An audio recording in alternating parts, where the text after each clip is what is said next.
خبيرا بصيرا. وتبارك الذي جعل في السماء بروجا وجعل فيها سراجا وقمرا منيرا.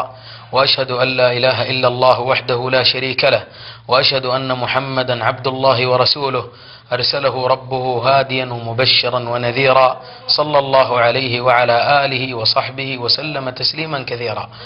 أنا معكم أيها الإخوة والأخوات في هذه الدقائق المعدودة في مجلس ذكر نذكر الله تبارك وتعالى. أسأل الله جل وعلا أن يجعل هذا المجلس حجابا لي ولكم من النار. أقف معكم وقفة مع نبينا صلى الله عليه وسلم الذي قال الله تبارك وتعالى فيه: لقد كان لكم في رسول الله أسوة حسنة لمن كان يرجو الله واليوم الآخر وذكر الله كثيرا.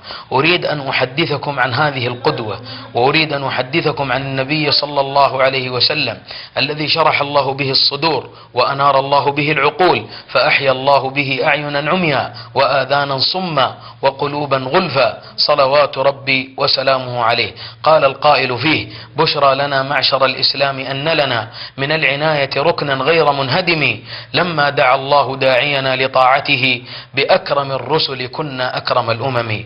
ارعوني أسماعكم بارك الله في وفيكم حتى أحدثكم عن بعض الخصال التي كانت في هذه القدوة وفي النبي صلى الله عليه وسلم الذي شرح الله تبارك وتعالى به صدور أحبابه وأوليائه وأتباعه، صلوات ربي وسلامه عليه. أكرمه الله بالنبوة وبعثه الله سبحانه وتعالى بهذه الرسالة الخالدة، فجاء إلى زوجته خديجة رضي الله عنها وأرضاها فقالت له كلمة قالها العلماء وتحدث بها الأولياء وتناولها على المنابر الخطباء. قالت له: كلا والله لا يخزيك الله أبدا، إنك لتصل الرحم وتحمل الكل وتكسب المعدوم وتقري الضيف وتعين على نوائب الحق. هذه الخمس الخصال أريد أن أحدثكم عن هذه الخصال التي كانت في النبي صلى الله عليه وآله وسلم.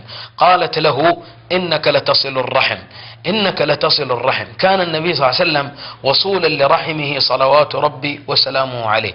يكفي أنه جلس عند رأس عمه أبو طالب وقال له عند موته: يا عم قل لا إله إلا الله كلمة أحاج لك بها عند الله. هذه الكلمة العظيمة لا إله إلا الله نحيا عليها ونموت عليها ونبعث عليها إن شاء الله، ونلقى الله بإذن الله على هذه الكلمة العظيمة لا إله إلا الله، لا معبود بحق إلا الله. فعلى المؤمن أن يعلم أنه لا خالق إلا الله، ولا رازق إلا الله، ولا محيي إلا الله، ولا مميت إلا الله، فلا تتب إلا إلى الله، ولا تتوكل إلا على الله، ولا تلتجئ إلا له جل في علاه. زيادة المرء في دنياه نقصان، وربحه غير محض الخير خسران، وكل وجدان قوم لا ثبات له، فإنما هو في التحقيق خسران. يا متعب الجسم كم تسعى لراحته، أتعبت جسمك فيما فيه خسران. أقبل على الروح واستكمل فضائلها، فأنت بالروح لا بالجسم إنسان.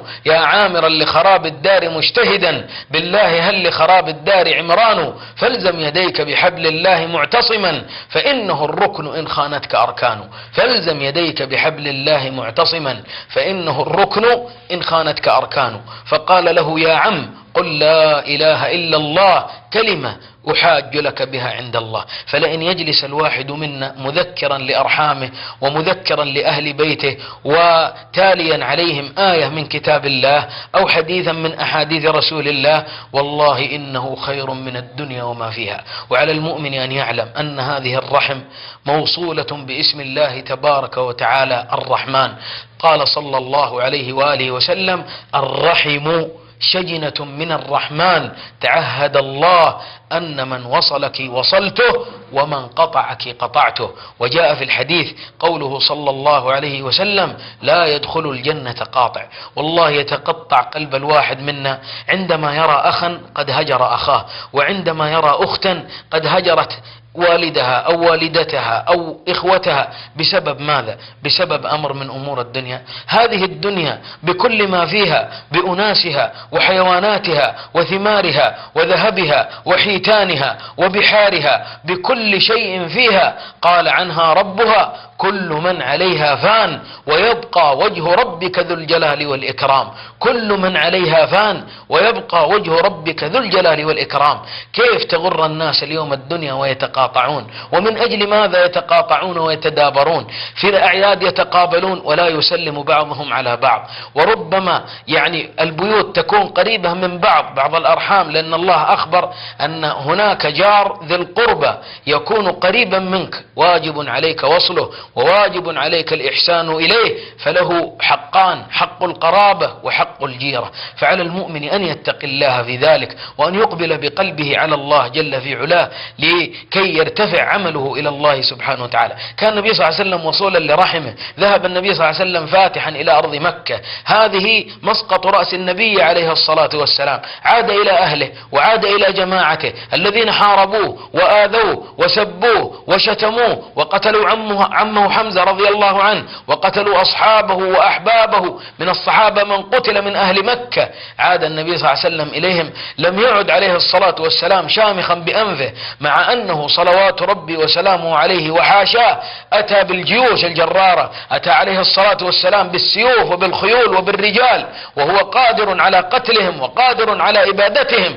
التفت النبي عليه الصلاة والسلام إليهم بعد أن هدم الأصنام التي كانوا يعبدونها، قال: ما تظنون أني فاعل بكم؟ قالوا: أخ كريم وابن أخ كريم. قال: عفى الله عنكم، اذهبوا فأنتم الطلقاء. فدخل الناس بعد عام الفتح في دين الله أفواجا بسماحة النبي عليه الصلاة والسلام لقومه. قال الله: إذا جاء نصر الله والفتح ورأيت الناس يدخلون في دين الله أفواجا. فدخل الناس في دين الله أفواجا كثيرا بتعامل النبي عليه الصلاة والسلام مع أهله ومع أقاربه ومع جماعته. قالت: إنك لتصل الرحم وتحمل الكل وتكسب المعدوم. الكل كان من يأتي إلى النبي عليه الصلاة والسلام ضعيفا مكسورا محتاجا لا يرده النبي عليه الصلاة والسلام. ذكر الإمام البيهقي رحمه الله في دلائل النبوة أن طفلا يقال له حبيب بن فديك وطئ بيض حية فأصابه عمى في عينه، فبكت أمه، فأتوا به إلى رسول الله صلى الله عليه وسلم، حمل همهم عليه الصلاة والسلام وعاش معاناتهم صلوات ربي وسلامه عليه، ثم قرأ على ذلك الغلام ونفث على عينيه، فقام الغلام يلعب مع الصبية. يقول راوي الحديث: ووالذي نفسي بيده لقد شهدت حبيب بن فديك وهو في 80 من عمره يدخل الخيط في الإبرة يخيط بها الثوب. وذكر الإمام الذهبي رحمه الله في سير أعلام النبلاء أن رجلا من الأعراب أعيته قرحة أصابته في قدمه، فجاء إلى النبي صلى الله عليه وسلم يشكو همه وحزنه بين يدي رسول الله صلى الله عليه وسلم، ثم قال عليه الصلاة والسلام: بتربة أرضنا وريقة بعضنا يشفى مريضنا بإذن ربنا. فقام الرجل يمشي بين يدي رسول الله وما اشتكى ألما من قدمه حتى لقي الله. وعلي رضي الله عنه كما جاء عند البخاري ومسلم أصابه رمد في عينه، تفقده النبي صلى الله عليه وسلم في يوم خيبر، يوم قال: يحمل الراية غدا رجل يحب الله ورسوله ويحبه الله ورسوله. يقول الصحابة ومنهم عمر: والله ما تمنيت أمارة في حياتي إلا في ذلك اليوم، أن يقلدك الله وأن ينصبك الله مكان عظيم بكونك تحب الله وتحب النبي صلى الله عليه وسلم، هذا واجب عليك، لكن الله يحبك ويحبك النبي عليه الصلاة والسلام. فتسابق الناس وتزاحموا بين يدي رسول الله، فتفقد عليا، فقال سلمة رضي الله عنه: أصابه رمد في عينه يا رسول الله. قال: ائتني به. فخرج لعلي رضي الله عنه فأتى به، يقول: والله إني أخرج يدي لا أراها من شدة الرمد الذي أصابني في عيني. فأتوا به إلى النبي صلى الله عليه وسلم فنفث على عينيه وبسق صلوات ربي وسلامه عليه على الرمد الذي في عينه، فبرئ علي رضي الله عنه. يقول الإمام البيهقي في دلائل النبوة: ولقد بلغ علي رضي الله عنه عمرا طويلا فما اشتكى ألما من رأسه ولا صداعا من عينه حتى لقي الله تبارك وتعالى. قالت له: إنك لتصل الرحم وتحمل الكل وتكسب المعدوم. يقول الإمام ابن حجر رحمه الله: سمي المعدوم معدوما لقلة ماله ولضآلة حاله، فمن جاء معدما إلى رسول الله صلى الله عليه وسلم لا يرده صلوات ربي وسلامه عليه. كان النبي صلى الله عليه وسلم ينفق الأموال. غنم النبي عليه الصلاة والسلام في يوم حنين في يوم حنين أعظم غنائم في التاريخ، حتى وأتى النبي عليه الصلاة والسلام ووزع الغنائم على الصحابة، وقال صلى الله عليه وسلم: والله لو أن لي مثل جبال تهامة ذهبا لوزعتها عليكم ولا تجدونني بخيلا ولا كذابا. هذه بعض الصفات التي كانت في نبينا صلى الله عليه وسلم. أسأل الله أن يجمعنا وإياكم عند حوضه لنشرب من يده شربة لا نظمأ بعدها أبدا، والله تعالى أعلم، وصلى الله على نبينا محمد وعلى آله وصحبه أجمعين.